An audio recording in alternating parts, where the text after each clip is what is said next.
Pour commencer, ajoutez du caramel dans un moule beurré. Les amis, c'est une tasse de sucre et une tasse d'eau pour préparer le caramel.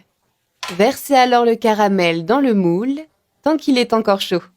Ensuite, ajoutez de la noix de coco râpée sur le dessus. Ici, je vais ajouter un paquet de noix de coco râpées.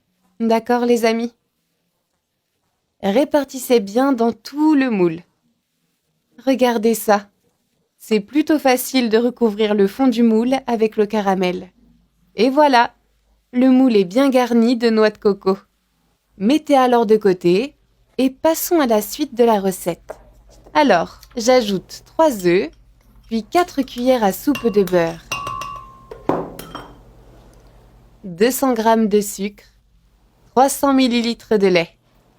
Et enfin, je viens ajouter 50 g de noix de coco râpée.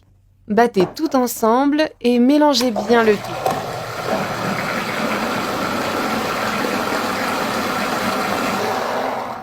Lorsque vous avez terminé, c'est presque prêt. Versez alors tout le contenu dans un bol. Ensuite, ajoutez 2 tasses de farine de blé. Le goût de ce gâteau est juste parfait, vous allez voir. Remuez et mélangez bien tous les ingrédients. Vous allez vraiment être surpris par le goût de cette recette, je vous assure. Remuez bien, car il ne faut pas de grumeaux dans la pâte, d'accord? Cette étape est simple et super rapide. Ajoutez ensuite une cuillère à soupe de levure chimique. Une fois que vous avez terminé, alors c'est presque prêt. Versez la pâte à gâteau par-dessus, comme ceci. Vous allez voir, c'est délicieux. En plus, ça sent tellement bon. Faites maintenant cuire au four à 180 degrés pendant 30 minutes. Regardez comme c'est beau.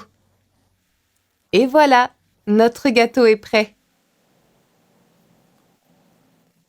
Coupez une généreuse portion et servez-la à votre famille.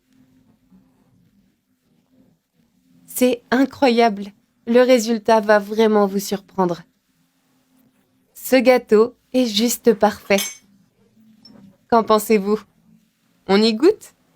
Servez-le dans une assiette et appelez votre famille pour qu'elle y goûte.